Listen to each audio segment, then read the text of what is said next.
tu serais capable de tromper ton partenaire pendant 10 ans? Attends, avant de me répondre, parce que ma commère, t'es pas prête pour l'histoire que je vais te raconter. Bien le bonjour, je suis trop contente de vous retrouver. Ça fait un bail qu'on n'a pas raconté des petites histoires, vous et moi, n'est-ce pas? Et aujourd'hui, ça va être épique. De l'amour, de la tromperie, de la guerre, de la mythologie, on va tout avoir. J'ai trop hâte de vous raconter. Et grande première aujourd'hui, la vidéo est sponsorisée par Aromazone. Mais ça, on en reparlera plus tard. Le thé est bouillant, on passe à table. Tu te souviens de la question que je viens de te poser? Bah, Ulysse, pop star de la Grèce, héros incontesté, lui, il a pas du tout eu besoin d'imaginer parce qu'il l'a fait. Men. Et vous savez ce qui est encore plus drôle, c'est que dans toutes les versions qu'il y a, on dépeint toujours Circé comme la sorcière qui l'a détournée du droit chemin. Alors que, excusez-moi, mais Ulysse, à mon avis, le chemin, il a jamais été dessus. Comme quoi, les mythes et les légendes, ce ne sont que des commérages antiques. Entre sorcellerie, petite potion et transformation pour les plus grands, laissez-moi vous présenter Circé.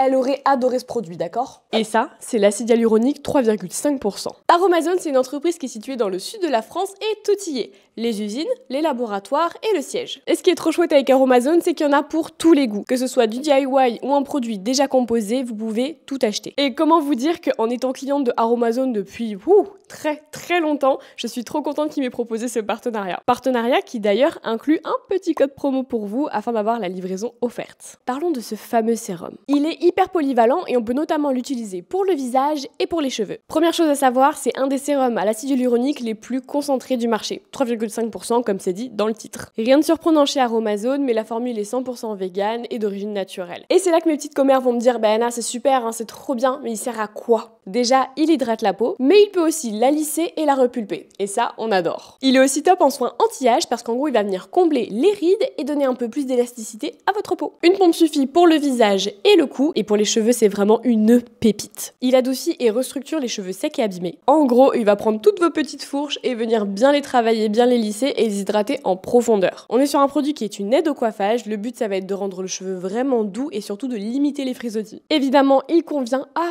tous les types de cheveux. Clairement, Circé aurait adoré ce produit. Et vous allez le voir dans la suite de l'histoire, son apparence, c'est quand même hyper important. Le code est valable à partir de là, maintenant tout de suite. La vidéo est postée, donc si vous avez des petits achats à faire, c'est le moment. Mais bien sûr, je vous le rappellerai à la fin de la vidéo. Vous inquiétez pas. Je pense qu'on a déjà tous plus ou moins entendu parler de l'épopée d'Ulysse, donc on va passer à notre reine, Circé. Circé, oiseau de proie, parce que c'est son nom en grec, c'est cette Nepo Baby. Parce que oui, c'est pas juste une simple sorcière. Pas du tout. C'est littéralement une déesse. Ce n'est autre que la fille du dieu soleil, Hélios, et d'une nymphe Perséis. Vous avez vu les petits détails et tout là? Donc vous l'aurez compris, madame, c'est pas n'importe qui. D'ailleurs, elle a même une île privée, et là je suis vraiment désolée pour mes hellénistes, mais la prononciation va être catastrophique. L'île Dayaya ou Déa ou... Je suis mais désolée pour la blague. Vraiment. Mais je pouvais pas ne pas la faire. Bon après, j'ai oublié de vous préciser qu'elle a pas spécialement choisi cette destination pour vacances. Elle est un peu obligée d'être là. Ce qui s'est passé, c'est qu'elle s'est fait réveiller à 6h du sbar par le daron qui lui a dit « Tu montes dans la Rolls-Royce, je te parachute sur l'île ». La Rolls-Royce, c'est en fait un char tiré par 4 chevaux blancs et il est entièrement fait d'or. Ça va, y a pire. Elle aurait pu se retrouver dans le métro et je peux te dire que la ligne 13 un lundi matin à Paris, ça te coupe l'envie de voyager. Et c'est là que tu me demandes, mais attends, mais pourquoi elle a été parachutée sur l'île? Genre, qu'est-ce qui s'est passé? Et moi, je vais te répondre que c'est la mythologie grecque, il y a toujours 10 000 versions d'une même histoire, mais on en a retenu 2 principales. Soit elle a été accusée de la mort plus que douteuse de son ex-mari, ou alors elle a transformé en monstre marin une nymphe qui lui aurait piqué son crush, Glaucos. Déjà, je comprends pas trop comment tu peux crush sur un mec qui s'appelle Glaucos, mais c'est pas grave, tous les goûts sont dans la nature. Après tout, j'étais bien amoureuse du chanteur de Tokyo Hotel quand j'avais 12 ans, donc pourquoi pas? Alors par contre, je vous préviens, son île privée là, c'est pas la Barbade. De base, c'était juste un petit bout de terre qui flottait, il y avait 3 peuples qui vivaient là, mais madame est arrivée et elle a big rénovation. Déjà, elle a transformé tout le monde en lion et ou en loup, c'est au choix, c'est vous qui voyez. Et ensuite, elle a fait construire un énorme palais. Tant qu'à s'installer, autant être là. Les auteurs classiques, ces vieux barbus qui ont rédigé toutes les histoires sur la Grèce antique, situent cette fameuse île sur la côte ouest de l'Italie actuelle. En gros, c'est le Monte Circeo en italien, le mont Circé. Voilà, c'était pas compliqué à trouver. Donc ça y est, le palais est construit, c'est enfin vide, il n'y a plus personne à part des animaux sauvages mais qui se cachent d'elle. Elle peut enfin s'installer tranquille dans le canapé et se regarder l'intégrale de Charme en paix. Je le sais, tu le sais, nous le savons, À l'école, on a tous nos préférences. Moi perso, c'était l'histoire, et ben Circé, elle, c'est la métamorphose. Elle adore transformer les gens en monstres marins, en bestioles diverses et variées. Et il y en a plein que vous connaissez. Comme par exemple Charybde de Charybde et Scylla. Et je sais ce que vous êtes en train de vous dire, mes petites commères. Anna, t'es bien gentille, mais là, je comprends pas où est la tromperie, où est l'amour, où sont les potins.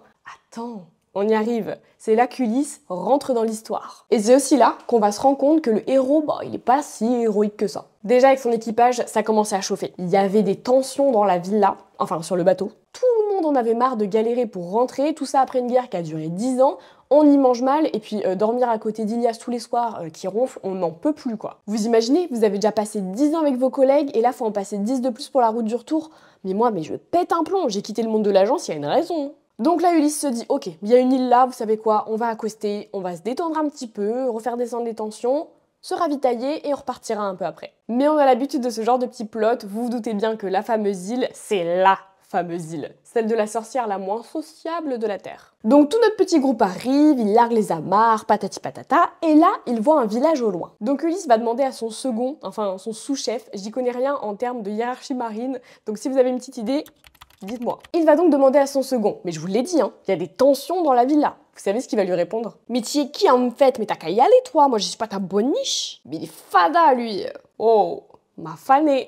Du coup ça se finit à pile ou face, Ulysse a gagné et le second est obligé d'y aller, accompagné d'autres hommes. Personnellement, vu comment Ulysse est réputé pour sa ruse, je pense qu'il a totalement triché. Mais bon, c'est le jeu ma pauvre Lucette. Le groupe de marins y va donc, ils arrivent au palais et là la belle, que dis-je, la magnifique Circé est là pour les accueillir.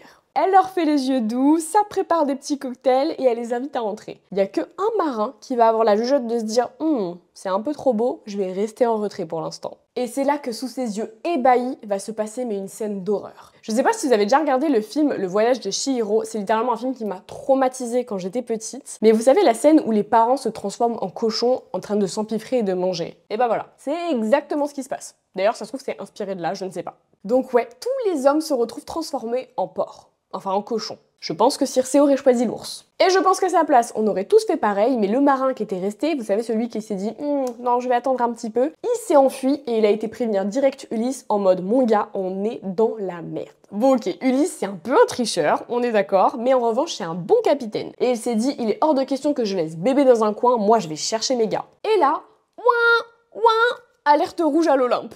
En fait, il se trouve que Athéna, première et dernière fois qu'on va parler d'elle dans l'histoire, elle déteste son tonton Poséidon, qui lui déteste Ulysse. Du coup, Athéna fait toujours en sorte de protéger le héros pour agacer son oncle. On a vraiment tous la même famille ou c'est comment? Donc là, vous vous en doutez, ça la fout mal parce que Poséidon a gentiment fait glisser le bateau jusqu'à l'île de la sorcière, en se doutant qu'elle allait les transformer. Et Athéna, elle se dit que Ulysse, il a beau être intelligent, il va jamais faire le poids face à la dame. Mais Athéna, c'est une femme, elle a de la ressource. Du coup, elle va missionner Hermès, le chouchou des nanas, d'apporter à Ulysse une herbe magique qui s'appelle le Molly. Et en gros, ça va lui permettre de résister au charme et au sortilège de la sorcière. Donc le dieu messager arrive, il donne à Ulysse sa fameuse plante, mais c'est aussi un peu un serial lover. Donc il va lui donner quelques tips de drague, histoire d'être sûr que tout se passe bien avec Circé. Étape numéro 1. Ne surtout jamais refuser le verre qu'elle va lui proposer. On l'a déjà vu plein de fois, mais la contrarier, c'est pas une bonne idée. Étape numéro 2. Lui montrer qu'on n'est pas un homme facile en lui brandissant une épée dessus. Bon après, c'est la Grèce antique. Doucement. Et étape numéro 3, marchander avec elle pour récupérer l'apparence humaine de ses compagnons de voyage. Parce que piloter un bateau avec des cochons, c'est pas simple. Ulysse, il a bien tout pris en note et il applique mot pour mot absolument tout ce que Hermès lui a dit et bingo, ça fonctionne. Intriguée et impressionnée par la résistance d'Ulysse, Circé va l'inviter dans son palais en lui promettant sur la vie des dieux qu'elle ne fera rien contre lui. Après des négociations, elle va finalement accepter de retransformer tout le monde en humain, sauf un marin qui lui va dire « Non mais en fait, moi j'étais trop bien en cochon, genre s'il vous plaît, laissez-moi quoi. » Du coup, va le retransformer en cochon, et il va vivre sa vie de cochon. Pourquoi pas? L'accord étant que Ulysse doit passer une nuit, et je dis bien une seule nuit, c'est important pour le reste de l'histoire, avec Circé. En échange de quoi, elle protège tout le monde, elle ravitaille le bateau, on peut rentrer. Elle précise aussi que dans sa grande bonté, les hommes peuvent rester un petit peu sur l'île, en fait le temps qu'ils voudront, le temps de se ravitailler et de se remettre en forme. Perso, je pense qu'elle avait juste un énorme crush sur Ulysse, mais bon, c'est pas grave. Sauf que ces quelques jours de répit, ils vont se transformer en semaines, puis en mois. Et pour être plus précise, ça va être une année entière qui va s'écouler. Donc ok, il a mis 10 ans à retrouver sa femme et son fils, mais il n'a pas été malheureux tous les jours, hein, le petit Ulysse.